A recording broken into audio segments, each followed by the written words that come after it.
Alhamdulillahi Rabbil Alamin. Wassalatu wassalamu ala ashrafil anbiya wal mursalin. Nahmaduhu wa nasta'inuhu wa nastaghfiruh. Wa na'udzu billahi min shururi anfusina wa min sayyiati a'malina. Man yahdihillahu fala mudilla lahu wa man yudlil fala hadiya lahu. Rabbi shrah li sadri wa yassir li amri wahlul 'uqdatam min lisani yafqahu qawli. Amma ba'd. Alhamdulillah, bersyukur kepada Allah Subhanahu wa taala kerana dapat bersama pada pagi ini. InsyaAllah pada pagi ini kita akan sambung perbincangan yang berkaitan dengan dalil-dalil yang dikemukakan oleh kalangan yang mengatakan bahawa orang yang mati itu dapat mendengar. Ini antara dalil sebagai sambungan, ya.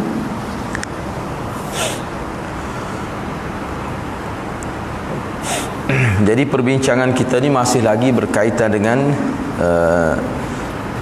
kehidupan orang yang meninggal dunia semasa mereka berada di alam barzakh itu.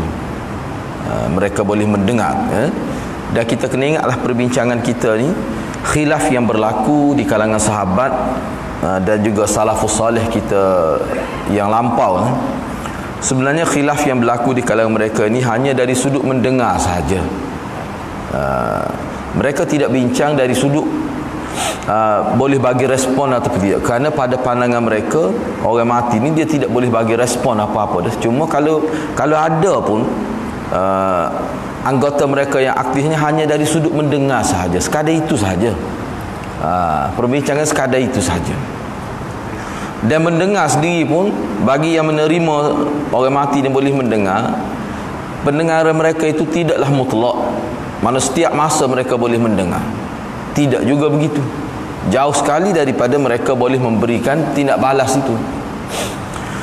Baik, jadi sebagai sambungan pada pagi ini, muka surat 75 tu, bagi yang ada kitab muka surat 75, iaitu dalil yang keempat. Dalil yang keempat bagi ulama yang mengatakan bahawa orang mati itu boleh mendengar, iaitu perbuatan Aisyah radhiyallahu anha yang berpakaian lengkap kerana malu kepada Umar setelah Umar dikebumikan di dalam rumahnya di samping Rasulullah sallallahu alaihi wasallam dan ayahnya.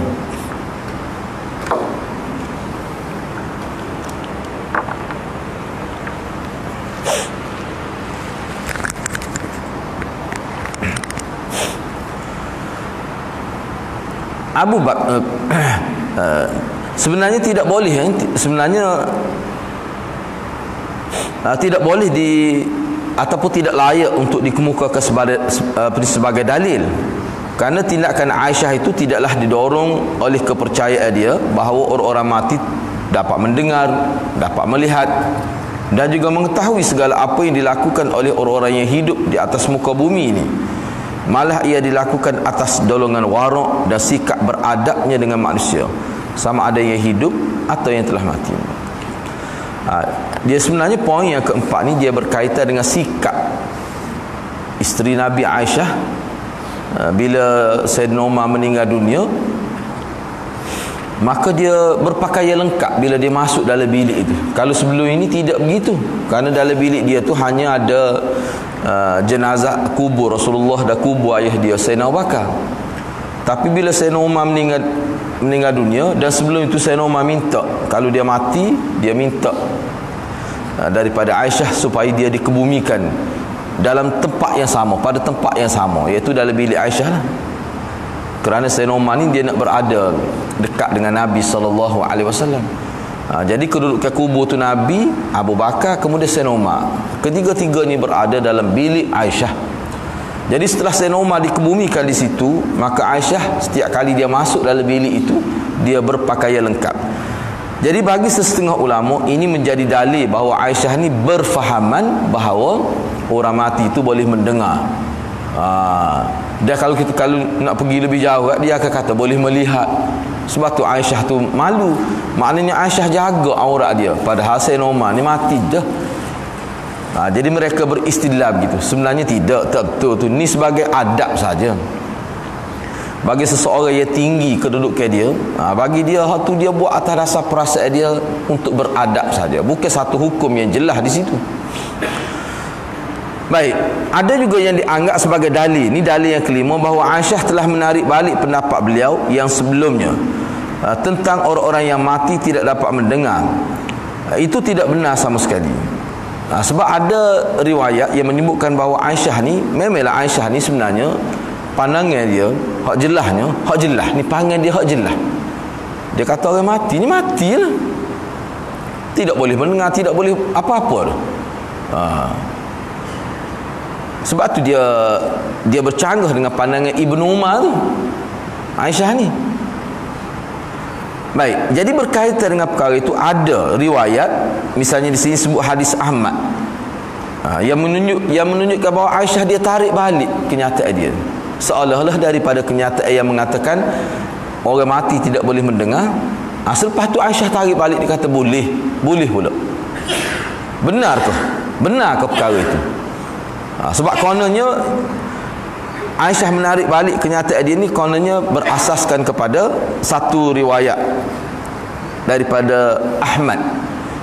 Padahalnya riwayat itu tidak sahih, kerana riwayat itu termasuk dalam riwayat Mughirah bin Miqsam, yang mana para ulama telah kena pasti bahawa Mughirah bin Miqsam ini dia ni seorang perawi yang daif. Jadi nak menyabit sesuatu yang bersifat akidah tak boleh, tidak boleh. Selain itu, Ibrahim An-Nakhai tidak mendengar apa-apa pun daripada Aisyah, tak ada. Jadi Ibrahim An-Nakhai tak ada, Aisyah buat kenyataan, dia tarik balik pandangan dia. Kata Ibrahim An-Nakhai. Demikianlah juga disebutkan oleh Hafiz Ibn Hajar dalam kitab Tahzibut Tahzib dia.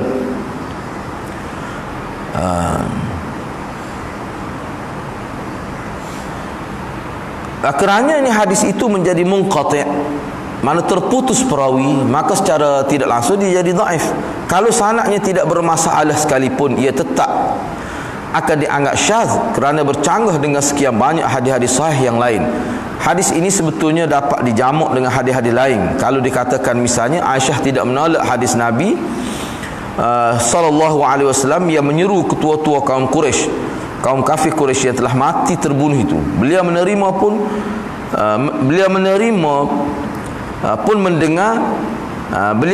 pun mereka mendengar apa yang dikatakan oleh Rasulullah kepada mereka, tetapi bagi beliau semua itu telah berlaku sebagai mukjizat yang diberikan Allah kepada nabinya. Ia dikurniakan khusus untuk baginda sallallahu alaihi wasallam.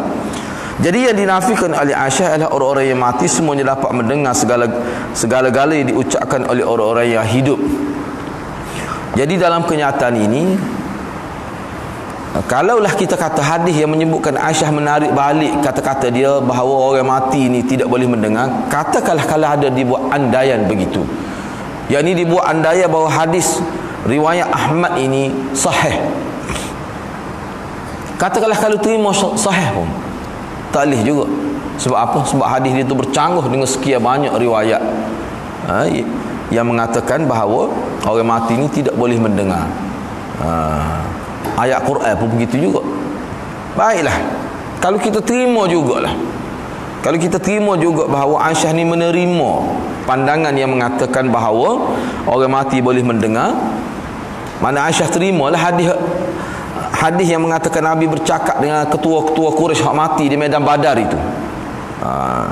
Sebenarnya kalau terima hak tu pun, Aisyah terima hak tu sebagai mukjizat, seperti mana ramai ulama kata. Ulama ni yang tidak terima orang mati boleh mendengar, memang dia terima hadis tu. Terima sebagai apa? Terima sebagai itu mukjizat khusus untuk Nabi sallallahu alaihi wasallam. Orang lain tak boleh buat gitu. Orang lain tak boleh. Tak kira siapa dia pun, bila dia pergi kubur dia boleh bercakap dengan mati, dia boleh bersalam dengan orang mati. Itu tak betul. Itu tak betul lah. Dan bagi saya hak tu sebenarnya satu perkara yang kita nak kata macam mana tak? Siapa pergi boleh bersalam, boleh bercakap, boleh kita kata berdialog dengan orang mati. Jadi masalahnya ramai orang percaya. Jadi sebab itulah hadirat perkara ni dia perlu didedahkan kepada masyarakat tu. Perlu didedahkan kepada masyarakat bahawa perkara itu tidak benar sama sekali. Banyak kemuskilan akan timbul. Betul ke dia bercakap dengan orang mati tu? Takut dia bercakap dengan jin ya? Ataupun dengan makhluk halus? Nak pasti macam mana? Kalau Nabi tak apa sebab dia wahyu. Kalau Nabi kita boleh terima bila riwayat tu sahih. Tapi orang lain nak pasti macam mana? Dia pergi kubur dia kecek. Sebab pertama sekali dia seorang dengar. Tu pun dia dakwa. Dia dakwa dia dengar. Enggak bahagia dakwa ni hati-hati banyak macam. Sebab tu kita, kalau kita baca dalam kitab, kadang-kadang apa yang berlaku kepada orang yang kuat ibadat kononnya orang soleh ni, kadang-kadang dia sendiri pun kena tipu.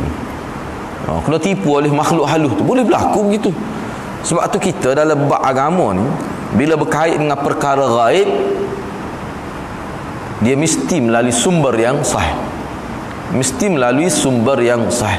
Tak boleh kita terima secara membabi buta saja, tak boleh. Dia boleh, kita bukan tengok sekadar cerita itu daripada boleh tak boleh, kesan dia tu, kesan dia kepada umat itu. Bayangkan seorang guru kalau dia boleh berinteraksi dengan orang mati ini, kesan dia tu tu macam-macam lah boleh berlakunya. Anak murid boleh jadi ta'assub kepada dia, macam-macam. Sebab perkara itu termasuk dalam perkara yang tidak perlu. Untuk keselamatan umat manusia ni, khususnya orang Islam ni, sebenarnya dia tak perlu pada perkara gitu. Baik, dalil yang keenam pula, tidak lebih dari satu andaian semata-mata. Mana sama orang-orang yang mati menyedari apa yang dialami di alam barzah dengan mereka dapat mendengar segala suara dan bunyi yang terdapat di dunia. Yang pertama adalah sesuatu yang sabit berdasarkan nas-nas qat'i. Yang kedua juga sabit dengan nas yang qat'i, selain keadaan-keadaan yang terkecuali. Ni dalil yang keenam ni andaian semata-mata. Tidak lebih daripada satu andaian. Misalnya, ni contoh andaian yang macam mana? Dia kata mana sama, tak akan sama orang yang mati, orang-orang mati menyedari apa yang dialami di alam barzah dengan mereka dapat mendengar segala sesuatu dan bunyi yang terdapat di dunia. Yang pertama adalah sesuatu yang sabit berdasarkan nas-nas qat'i. Yang kedua juga sabit dengan nas qat'i, selain keadaan-keadaan yang terkecuali. Jadi sebenarnya orang yang mengatakan orang mendengar ni boleh mati segala, boleh apa ni, orang mati boleh mendengar ni, nak cari hadis yang qat'i, hadis yang sahih. Hak sebenar tak ada. Itu andaian tu. Andaian daripada hadis tadi lah. Dah bila Nabi boleh bercakap dengan ketua-ketua Quraisy itu, maka dia pun fikir bila kata boleh bercakap, dia bawah tu lah, dia besar tu. Tu ya sebenarnya. Mana seolah-olah dia kias secara tidak langsung sebenarnya. Sebab hadis tadi sahih disebut Nabi bercakap tu. Cuba kita tengok, kalau kita ulang balik lah, kita tengok sahabat Nabi pun terkejut. Maknanya pemahaman mereka hak biasanya orang mati tak boleh dengar.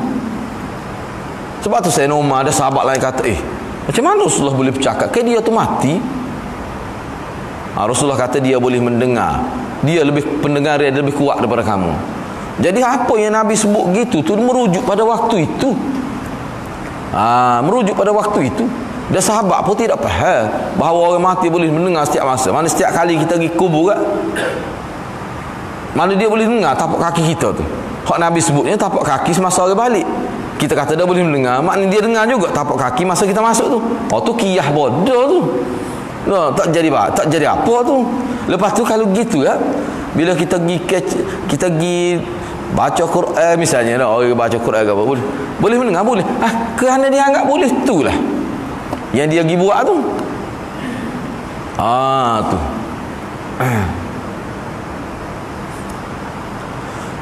Ni dia satu persoalan timbul lah. Satu persoalan timbul. Ni penting tengok ni. Daripada asas tu lah sebenarnya dia anggap siapa pahala tu. Siapa pahala? Ni payah nak terima dia. Payah kita nak terima ni. Jadi maknanya orang mati ni, makna buku catatan dia tu masih ditulis oleh malaikat bila kita baca Quran kepada dia. Ni pelik, sangat pelik ni pandangan ni. Sangat pelik. Tu sangat pelik tu. Mana kita baca Quran dia jadi boleh pahala. Kena ada dalil yang khusus tu. Memang ganjil tu. Kalau boleh sungguh lah. Banyak persoalan lah timbulnya. Lepas tu kalau saya baca Quran boleh pahala ke dia. Lepas tu saya baca ni boleh gapo saya? Pulaknya. Kalau dia tok guru Quran kita munasabah, saya sebut berkali-kali dah ni. Kalau dia tok guru Quran kita, dia boleh pahala tu bukan pahala kita baca. Pahala penghargaan Allah beri pada dia sebab apa? Sebab kita boleh baca Quran melalui sebab dia. Sebab tu ada. Jadi kalau orang yang kita tak kenal semata-mata disuruh baca Quran untuk dia, dibayar kepada kita 1,000 supaya baca Quran, dia boleh pahala atas sebab ke dia? Cuba ayat. Kita pun tak kenal dia mati 40 tahun baca lebur. Tiba-tiba boleh pahala. Mana malaikat tulis lagi dalam catatan amal dia. Kok mana tak logik sikit rabuk tu. Tak logik. Jadi ada kenyataan daripada Imam Ahmad kata siapa tu pahala tu, siapa lagu mana? Pahala siapa? Imam Ahmad kata pahala mana orang baca Quran ni siapalah pahala kepada orang mati. Hak tu orang lagu mana? Kenyataan Imam Ahmad tu umum tu. Kita pun, saya pun kata siapa pahala orang baca Quran pada orang mati, tetapi pahala anak dia yang baca Quran. Anak orang lain tak boleh ke orang lain. Kalau anak seorang itu baca Quran, bolehlah ke ayah dia. Moga ayah tu. Hak tu kita terima tu. Lepas tu kalau anak murid baca Quran, boleh ke untuk guru dia. Hak tu ada hadis man dalla alal khair kafailih misalnya. Orang yang menjadi punca kepada kebaikan, bila orang lain buat kebaikan dia dapat. Pahala tu bukan pahala orang, itu pahala lain tu hari dengan sebab. Dengan sebab tu. Inilah orang panggil amal jariah tu. Amal jariah, sedekah jariah, ilmu yang ilmu tu dari sudut ilmu. Lepas tu kesan perbuatan baik manusia yang dimanfaatkan orang lain, semua terima tu. Semua terima. Maknanya sebab tu kena jelas. Sebab tu kita ni kena ikut sebab dia tu. Kalau kita nak pahala lebih, kita mengajar Quran. Sebab kalau dia baca Quran walaupun kita mati boleh pahala. Hak tu semua orang terima. Semua orang terima tu. Ni tak ada sebab ke apa pun. Kawan tu pun mati lama jamil tu. Kawan tu mati dengan umur dia pun panjang masa kawan tu mati. Dia umur 30 tahun, kawan tu mati umur 40 dah. Tiba-tiba dia baca Quran siapa? Logik ke? Lepas tu tak ada faedah. Mana seorang anak bila dia baca Quran siapa pada ayah dia. Tiba-tiba anak orang lain siapa juga ke dia. Tak ada beza anak dia dengan anak orang lain. Mana kelebihan anaknya kalau gitu. Benda-benda gitu. Itulah dia. Itulah kesan dia nya. Kesan daripada kita bincang ni situ, dia pergi situ. Kesan dia Baik. Ni macam kesimpulan lah ni. Sebenarnya tidak ada satu pun dalil yang kukuh sama ada dalam bentuk ayat Quran ataupun hadis-hadis yang sahih yang menyabitkan dengan jelas tentang orang-orang mati dapat mendengar percakapan atau seruan orang-orang yang hidup. Mana kalau nak cari dalil yang qat'i, dalil yang tidak ada ihtimal, tidak ada. Kalau ada pun hanyalah hadis-hadis dhaif ataupun maudhu' sahaja. Penulis sengaja memanjangkan sedikit perbincangan tentang isu ini. Ni hak saya sebut sebelum ni lah. Kenapa? Penulis ni, Maulana ni panjang hak ni. Berapa minggu dah kita dah baca ni. Berapa yang jadi panjang tu berapa? Kerana isu ni, kerana melihat kepada akhir-akhir ni, zaman mutaakhir ni, lahir golongan-golongan sesat yang mendakwa orang-orang tertentu yang telah mati dapat mendengar rayuan orang-orang yang hidup dan mereka merupakan perantara-perantara yang paling baik untuk menyampaikan hajat seseorang kepada Allah. Ni kesan dia. Jadi kalau terima ni, terima kata hidup ni, hidup dengan bebas, lebih hidup daripada semasa dia hidup, inilah timbul masalah tawassul tu hadirat. Pergi tawassul dengan orang mati. Dah kalau masa dia hidup dulu pun kita boleh berdoa, minta tolong dia berdoa kepada Allah untuk kita. Gak kalau dia mati, apa tak boleh ya? Itu jadi pergi bertawassul, pergi doa kubur, minta supaya dia bawa doa kita menghadap Allah. Apa dia hidup lah tu. Kesan daripada faham itu lah. Kesan daripada faham itu. Jadi akhirnya kubur-kubur orang-orang yang dianggap sebagai soleh di kalangan wali-wali sering dikunjungi untuk berdoa, seolah dianggap doa situ makbul indallah, diterima oleh Allah. Tu jadinya. Kononnya doa-doa yang dipanjatkan kepada Tuhan dekat kubur orang-orang seperti itu lebih mudah dimakbulkan. Puncanya tidak lain dan tidak bukan kerana asas kepercayaan bahawa kalau orang-orang kafir pun dapat mendengar percakapan dan seruan orang hidup. Orang kafir pun boleh dengar. Pokok kafir Quraisy ni, pala-pala Quraisy kafir tu, hak tu pun boleh dengar. seruan orang hidup, tentulah kekasih-kekasih Allah lebih dapat mendengar daripada mereka. Ni dia qiyah dalam bab akidah. Kalau mereka mendengar dan masih lagi beramal di dalam kubur, kenapa kita tidak pergi ke kubur dan meminta sahaja kepada mereka agar memohon sesuatu hajat kepada Allah? Itulah jadi punca pergi kubur tu, berdoa siapa menangis-nangis apa tu, minta orang wali dalam kubur tu, kononnya wali tu, wali sendiri pun benda tu tak tahu mana ada lagi. Banyak benda sama. Hidup dalam orang Islam dia tak ada dalam bentuk kesamaran gitu. Umat Islam ni agama yang jelas. Kalau tak jelas tak boleh. Tama-tama dalam bab akidah boleh ihtimam macam-macam. Boleh tidak jelas gitu dalam bab akidah. Mana boleh?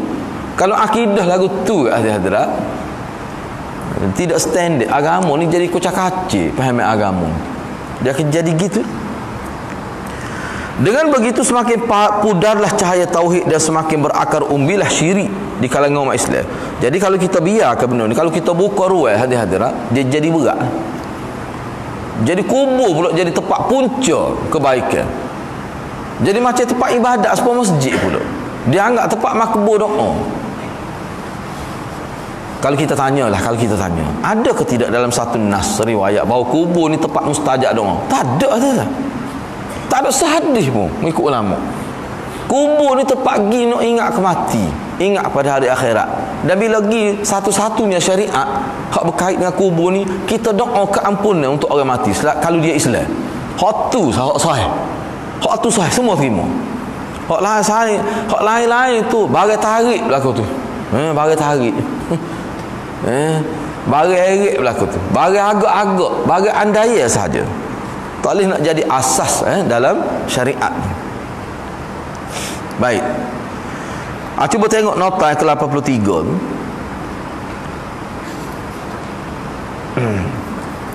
83 tu dia berkait dengan ni. Dia berkait dengan sebelum tu lagi tu. Di akhir hadis ni. Di akhir hadis ni.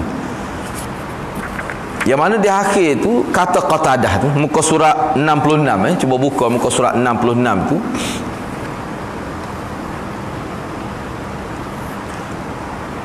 Kata Qatadah, Allah menghidupkan mereka. Ni pandangan Qatadah ni. Seolah dia menghuraikan hak Nabi bercakap dengan tokoh-tokoh Quraisy hak mati dalam perang Badar tu.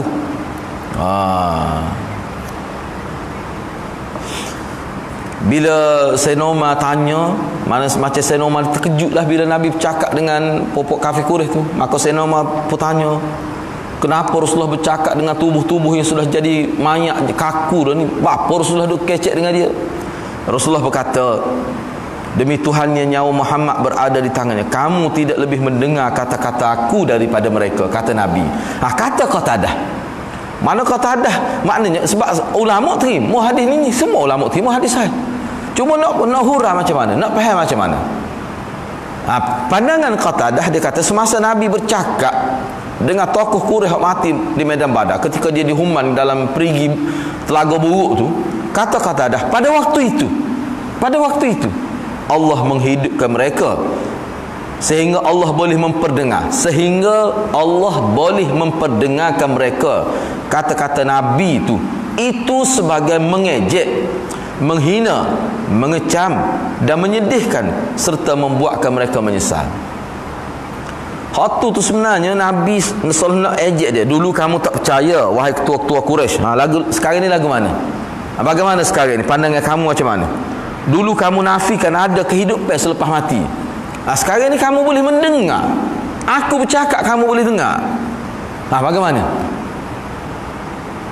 Tu kata-kata Nabi tidak lebih daripada nak kecam, nak kutuk, nak keji dan juga nak menghina tokoh-tokoh Quraisy. Kerana dia lah ramai mana orang sesak di Mekah tu. Kerana dia. Orang nak berimeh dah tak jadi. Kerana dia. Pengaruh pemimpin itu. Pengaruh pemimpin itu teruk. Pengaruh pemimpin ini besar dia.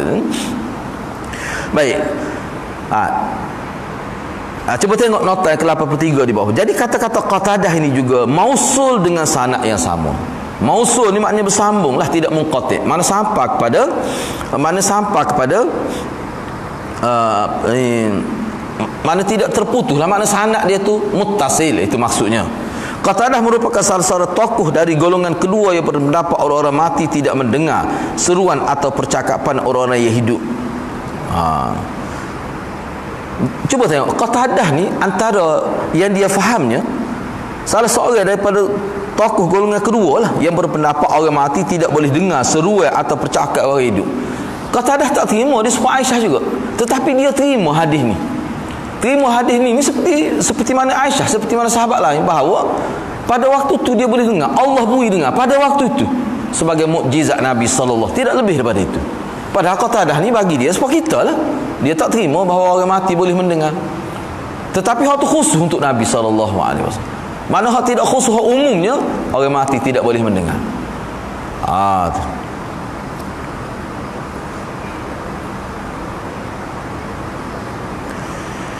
Baik. Seterusnya kita pergi kepada hadis yang ke-3977. Kita masuk hadis baru, ya.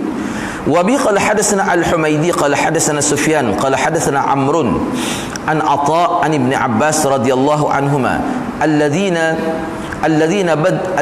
baddalu ni'matallahi kufra qala hum wallahi kuffar Quraisy qala Amr hum Quraisyun wa Muhammadun sallallahu alaihi wasallam ni'matullah wa ahallu qaumahum daral bawar qala an-nar yawma badrin qala an-nar yawma badrin qala gitu. Baik. Imam Bukhari dengan sanadnya telah meriwayatkan hadis ini daripada Ibn Abbas.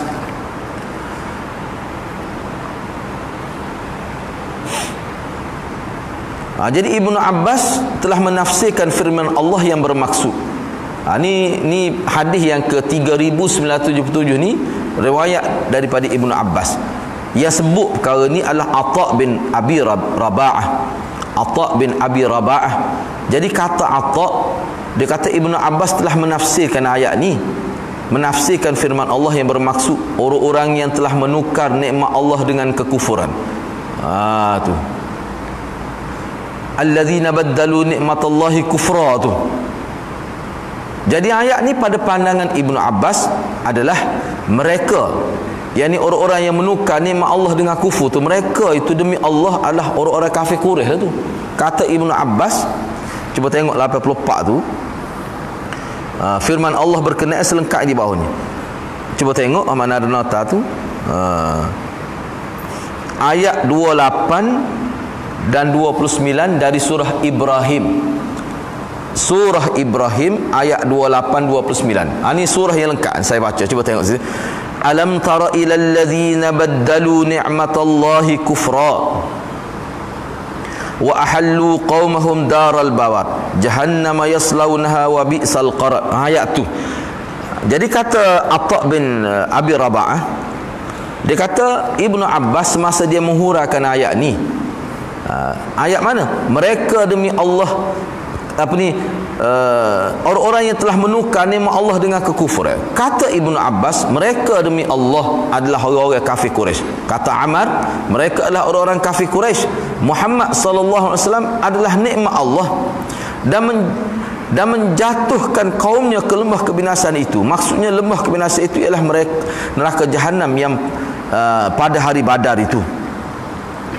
Baik, sekarang ni cuba kita tengok semula muka nota yang ke-84 tu. Jadi yang disebutkan dalam hadis mengikut Atha bin Abi Raba'ah ni, dia kata Ibnu Abbas telah menguraikan ayat ni. Ni ayat je lengkap ni. Kita nak faham hadis ni, iaitu ayat 28 dan 29 dari surah Ibrahim. Cuba tengok terjemah dia.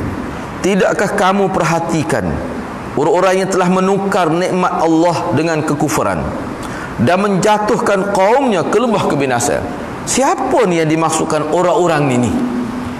Baik, ayat 29, iaitu neraka jahanam, lembah kebinasaan. Lembah kebinasaan, hujung ayat 28 itu dihuraikan oleh ayat 29. Lembah kebinasaan yang dimaksudkan ialah neraka jahanam. Mereka masuk ke dalamnya dan itulah seburuk-buruk tempat kediaman.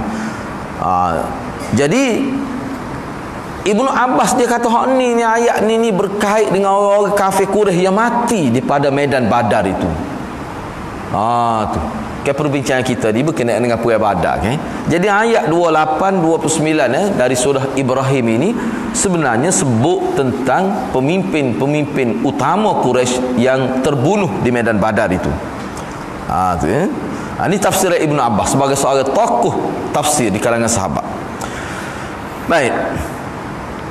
Nota yang ke-85. Kata Ammar, mereka adalah orang-orang kafir Quraisy. Itulah hak menukar nikmat Allah kepada kufur, dan mereka dengan kekufuran mereka tu, oleh kerana mereka ni pemimpin-pemimpin di kalangan ketua, maka dengan sebab kekufuran mereka itu, mereka juga telah menyebabkan orang lain jadi kufur di kalangan pengikut-pengikut mereka. Jadi mereka bertanggungjawab menjadi penyebab terhumbannya pengikut mereka ke lembah kebinasaan. Yang mana lembah kebinasaan itu maksudnya neraka jahanam. Baik. Jadi nikmat Allah yang tersebut dalam ayat ini ditafsirkan oleh Ibnu Abbas dengan Nabi. Jadi Ammar kata orang mereka tu orang kafir Quraisy. Jadi yang dikatakan mereka tukar apa? Tukar nikmat Allah kepada kufur. Apa nikmat Allah itu apa? Maksud nikmat Allah? Kata Ammar, nikmat Allah tu maksudnya Nabi Muhammad tu. Kewujudan, kelahiran Nabi sebagai Nabi, bawa manusia daripada lembah kufur kepada tauhid. Itulah nikmatnya. Kata Ammar. Nikmat tu maknanya sumber hidayah yang dibawa oleh Nabi. Dengan kelahiran Nabi ni, di situlah bermulanya manusia mengenal Tuhan yang benar. Bermulanya akidah tauhid itu, yang mana sekian lama, 400 tahun lebih mengikut setengah ulama, setengah kata sampai 900 tahun lebih selepas kewafatan Nabi Isa tu, manusia hidup dalam kegelapan syirik kepada Allah. Dengan lahirnya Nabi menjadi Nabi dan Rasul, maka disitulah bermulanya akidah tauhid itu. Itulah nikmatnya. Itulah maksud nikmatnya. Jadi pokok ni dia tukar tu. Tu kata Ammar. Jadi berdasarkan tafsiran para ulama lain, Islam juga merupakan nikmat Allah. Orang-orang kafir Quraisy tidak tahu menghargai nikmat. Orang-orang kafir Quraisy tidak tahu menghargai nikmat Allah yang datang kepada mereka dalam bentuk agama Islam dan juga Nabi Muhammad sallallahu alaihi wasallam.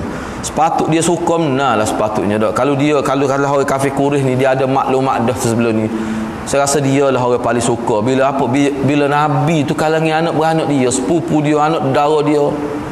Kalau kita ni no. Kita ni cuba bayar kau orang Melayu. Kalau ada menteri dari kalangan orang Kelantan, kita bersuka dah. No.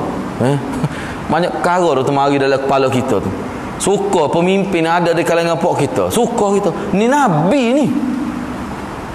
Sepatut suka lah dia ni. Inilah satu-satunya Nabi orang Arab. Nabi orang Arab maksud Nabi dari kalangan orang Arab. Sebelum tu tak ada Nabi di kalangan orang Arab. Nabi Muhammad ni seorang aja, Nabi dari kalangan orang Arab. Kok sebelum tu tidak Arab. Sepatutnya sukum lah. Tapi nya tukar tak siap tu. Teruk sungguh ya. Kita sebab tu saya kata ni sebagai kiasan saja ni.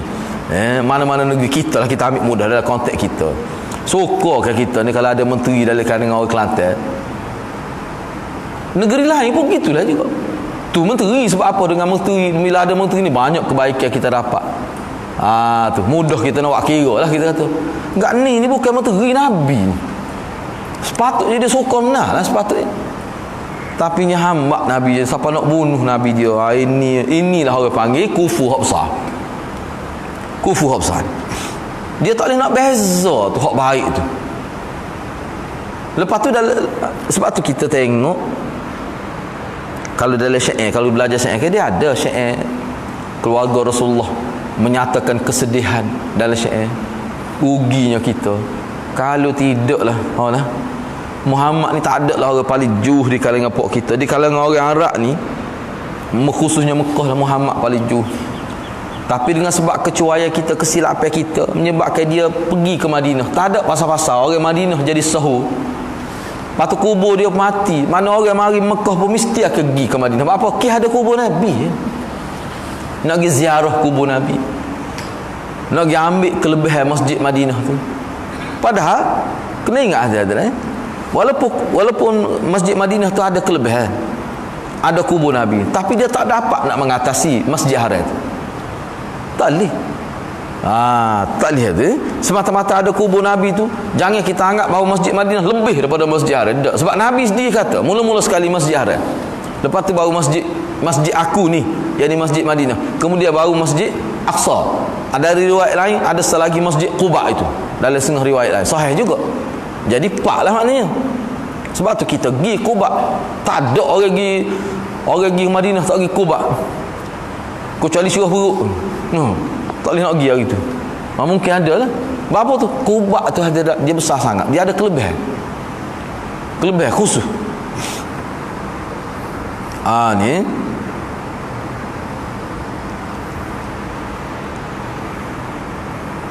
kerananya mereka telah binasa dan kerugian dunia akhirat. Dengan sikap mereka ni, dengan sikap apa? Sikap tukar nikmat dengan kufur. Nikmat tu sama ada kita terjemuh Nabi Muhammad seperti mana Ammar kata, ataupun nikmat itu mana Islam yang dibawa oleh Nabi. Kenapa mereka binasa? Kerana mereka tak terima, mereka tukar, dia ambil kufur. Itulah sebab mereka binasa dan kerugian dunia akhirat. Dan ulama sebut, walaupun di sini tidak sebut, seseorang yang tukar daripada syariat, daripada hidayat, tukar ambil maksiat, tukar tak terima ajaran Islam, tak laksanakan hukum Islam, ini penyebab jadi binasanya satu-satu umat. Sebab hak ni termasuk dalam sunnatullah, ketentuan Tuhan.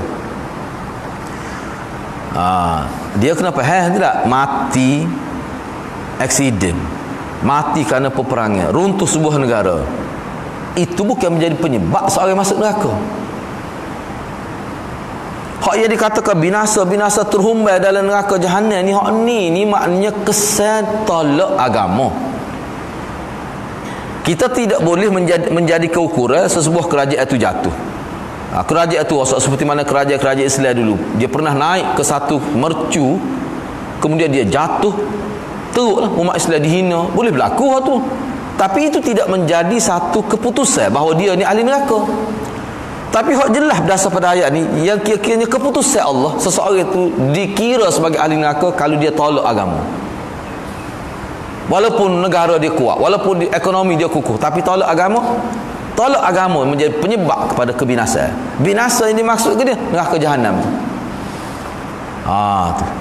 Jadi kita ni nak selamat tidak boleh dinilai pada kukuhnya ekonomi kita, tidak boleh dinilai kepada cemerlangnya pencapaian negara kita. Tidak, bukan situ ukuran binasa yang dimaksudkan dalam ayat ni. Binasa dia tolak agama tu, hak tu kira binasa. Tu yang paling berat kan?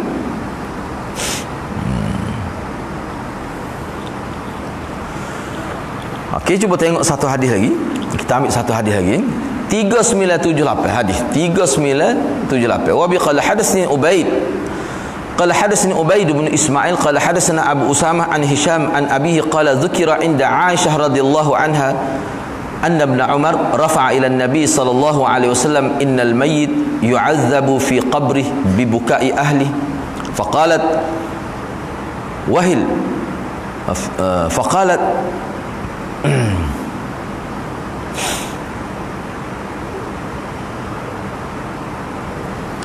Bismillah.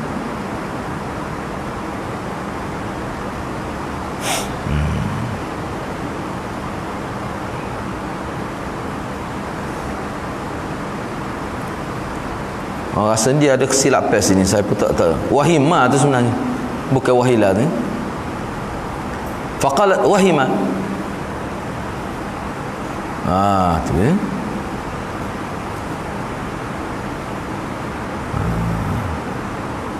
Kena tanda bulat situ. Tu seingat saya hadisnya wahimah. Wahimah tu mana dia telah keliru. Tanda bulat pada wahilah tu. Sepas ni kita bincang. Inna maqala Rasulullah sallallahu alaihi wasallam innahu la yu'adzabu bi khati'atihi wa dhanbihi wa inna ahlahu la yabkuna alaihi al-an. Qalat wa dhaka mithlu qawlihi inna Rasulullah sallallahu alaihi wasallam qama ala al-qalib wa fi qatl badr min al-musyrikin faqala lahum ma qala innahum la yasma'una ma aqul innama qala innahum al-an la ya'lamuna annama kuntu aqul innahum al'an la ya'lamuna annama kuntu aqulu lahum haqqun summa qara'at innaka la tusmi'ul mauta wa ma anta bimusmi'in man fil qubur yaqul hina tabawwa'u maqa'idahum minan nar. Imam Bukhari dengan sanadnya telah meriwayatkan hadis ini daripada Hisham, daripada ayahnya yakni Urwah. Kata Urwah, pernah disebutkan di hadapan Aisyah. Ini cerita ni tadi ni. Pernah disebutkan di hadapan Aisyah radhiyallahu anha bahawa Ibnu Umar bercerita atas nama Nabi sallallahu alaihi wasallam. Mana Ibnu Umar sebut bahawa Nabi ada kata gini, sesungguhnya orang mati diseksa di dalam kubur kerana tangisan ahli keluarga dia. Ibnu Umar cerita, dia kata Nabi sebut gini. Jadi perkara ini disebut di hadapan Aisyah radhiyallahu anha. Kata Aisyah, Ibnu Umar tersilap tu. Itu makna wahimah, itu makna dia waham, keliru, dia tersilap faham. Itu makna wahimah. Sebenarnya ni peparok pula dia bincang ni. Sebenarnya Rasulullah sallallahu alaihi wasallam bersabda gini. Aisyah kata sebenarnya Rasulullah sabdanya gini, dia silap faham tu. Ibnu Umar silap faham tu, kata Aisyah. Sesungguhnya orang mati diseksa kerana kesalahan dan dosanya, sedangkan ahli keluarganya pula mengisinya. Tu sebenarnya makna orang mati ni diseksa kerana kesalahan dia, kerana dosa dia, sedangkan ahli keluarganya menangisinya. Kata Aisyah lagi, keadaannya samalah seperti kata Ibnu Umar ketika baginda berdiri di tepi telaga buruk yang dilontarkan ke dalamnya orang-orang musyrikin yang terbunuh di Badar. Rasulullah sallallahu alaihi wasallam berkata kepada mereka apa yang telah dikatakannya dalam riwayat sebelum inilah, bahawa mereka benar-benar mendengar apa yang sedang aku katakan. Maknanya Nabi menegahkan kepada Sayyidina Umar, kepada sahabat-sahabat dia, bahawa mana orang kafir Quraisy ni, ketua-ketua dia hak mati di Qalib, telaga buruk tu, sebenarnya mereka mendengar jelas apa yang aku kata, apa yang aku tanya mereka. Sesungguhnya Nabi SAW maksudkan dengan kata-katanya itu bahawa mereka sekarang benar-benar mengetahui apa yang pernah aku katakan dahulu adalah betul. Jadi Nabi tanya tu sebagai dia kita kata dulu, kalau saya guna bahasa mudah kan, dulu tak percaya, lah ke mana hari ni? Seolah Nabi kata begitu. Dulu kau kafir Quraisy, dia tolak, dia ejek Nabi, dia mempersendakan Nabi bila Nabi kata selepas mati ni ada satu kehidupan lain. Allah ni dia bawa rata pergi. Nyai habis hak ni dak. Guna modal ni nak kata Nabi ni rosak dah otak dia, apa kau selepas mati hidup balik. Lagi hari ni lagu mana? Tu maksud Nabi. Hari ni lagu mana? Tujuan tadi seperti mana kata Qatadah tadi. Ini sebenarnya nak mengejek. Dulu tak percaya lah ni percaya, tapi tak boleh nak buat apa dah ni mu masuk neraka dah. Mu tak boleh buat gapo dah, mu mati dah. Sebagai nak mempersenda dan nak mengejek. Tu maksudnya. Jadi apa yang disebut oleh Aisyah ni serupa dengan Qatadah kata tu. Kemudian beliau, yakni Aisyah, membacakan firman Allah dalam surah An-Naml ayat 80 yang bermaksud sesungguhnya engkau tidak dapat menjadikan orang-orang yang mati itu mendengar. Ini firman Allah dalam surah dan firman Allah dalam surah Fatir yang bermaksud dan engkau wahai Muhammad tidak dapat menjadikan orang-orang yang di dalam kubur mendengar. Katanya Urwah atau Aisyah ketika mereka masing-masing telah mengambil katanya, yang kata Urwah atau Aisyah, ketika mereka masing-masing telah mengambil tempat dalam neraka. Tu maknanya apa yang berlaku kepada Nabi di Qalib itu, ketika Nabi bercakap tu pada waktu tu maknanya kerana Allah bui, seperti mana Qatadah kata, mana Allah menghidupkan orang mati dalam kubur tu, dan Allah bui, dia boleh dengar pada ketika itu sahaja sebagai mukjizat. Sekadar tu. Kalau hakikat sebenarnya, hukum asalnya orang kafir, mana orang mati ni dia tak boleh dengar percakapan orang hidup, dia tak boleh dengar.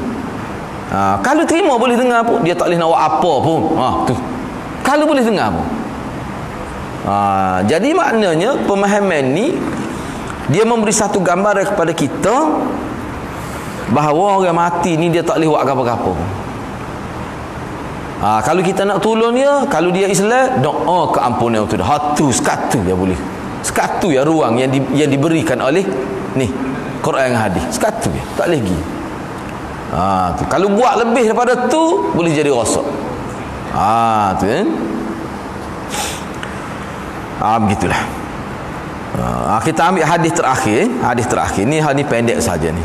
Sebelum masuk bab yang ke-9 ni. Hadis terakhir, hadis 3979. Wa bi qala hadatsana Uthman qala hadatsana Abdah an Hisham an abihi an Ibn Umar radhiyallahu anhuma qala waqafa an-nabiy sallallahu alaihi wasallam ala qalib Badr faqala hal wajadtum ma wa'ada rabbukum haqqan thumma qala innahum al-an yasma'una ma aqul fadhukira li Aisyah faqalat inna ma qala an-nabiy sallallahu alaihi wasallam innahum al-an la ya'lamuna anna alladhi kuntu aqul lahum wal haqq thumma qara'at innaka la tusmi'ul mauta hatta qara'atil ayah. Imam Bukhari dengan sanadnya telah meriwayatkan hadis ini daripada Ibnu Umar. Kata Ibnu Umar, Rasulullah sallallahu alaihi wasallam berdiri di tepi telaga buruk di Badar. Lalu baginda sallallahu alaihi wasallam berkata, "Sudahkah kamu dapati benar apa yang dijanjikan kepadamu oleh Tuhanmu?" Kalau nak sebut Kelantan, tak percaya lagi ke hari ni? Tertanya gitu. Tak percaya lagi hari ni. Itu maksud dia. Kemudian Rasulullah sallallahu alaihi wasallam bersabda, sesungguhnya mereka sekarang sedang mendengar apa yang aku katakan. Sekarang ni mereka sedang dengar apa yang aku tanya mereka tu, apa yang aku ejek mereka tu. Cerita Ibnu Umar ini disebut selepas tu di hadapan Aisyah. Adalah sahabat sebut depan Aisyah. Ibnu Umar kata gini. Aisyah pun lantah kata. Terus Aisyah kata. Maknanya Aisyah ni antara tokoh di kalangan sahabat yang faham bahawa orang mati tak boleh dengar. Bila sebaik saja diberitahu kata-kata Ibnu Umar ni kepada dia, maka Aisyah terus berkata, sebenarnya Rasulullah maksudkan dengan kata-kata dia tu begini, sesungguhnya mereka sekarang sedang mengetahui memang benar apa yang selama ini aku katakan kepada mereka. Jadi ya'lam tu makna yakin. Mereka yakin sekarang ni bila mereka mati rupanya ada kehidupan lain. Memang mereka hidup dalam kubur, hidup di alam lain. Nama lagi barzah ni kita sebut dah dulu. Kayak barzah ni bila kita panggil alam barzah, alam kubur, alam barzah. Maknanya barzah mana dinding. Bila seseorang itu mati, dia masuk dalam alam lain, alam barzah, maka ada dinding. Dinding tak apa maksud dinding? Apa faedah dinding? Supaya kita tak nampak apa yang berlaku, dia pun tak nampak apa yang berlaku pada kita. Dia tak boleh dengar. Maksudnya terpisah dah lah. Terpisah dah. Dah hak tu dia panggil alam ghaib. Hak tu maksudnya. Tu. Jadi mengikut Aisyah yang dikatakan layak lamu, mereka sekarang mengetahui tak, mereka sekarang yakin. Dengan mana yakin? Hak tu lebih tepatnya kata Aisyah. Mereka sekarang yakin hak dulu mereka bohong, mereka dustakan, mereka kata tak akan ada kehidupan selepas mati. Bahkan mereka dustakan Nabi bila Nabi kata hidup manusia ni bukan berakhir di muka dunia. Sekarang ni mereka yakin. Sekarang ni apa aku kata dulu mereka yakin. Gitu kata Aisyah maksud dia sebenarnya.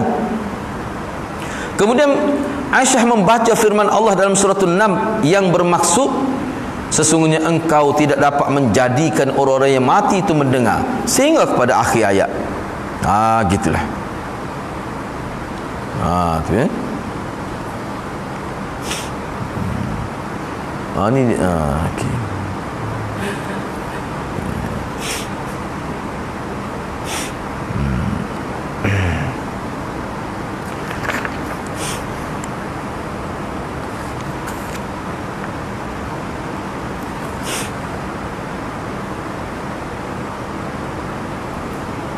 Tinggal ni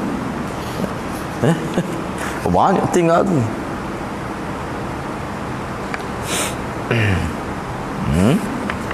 Mana pergi situ lah ni. Tertinggal tu tersilap ni tu.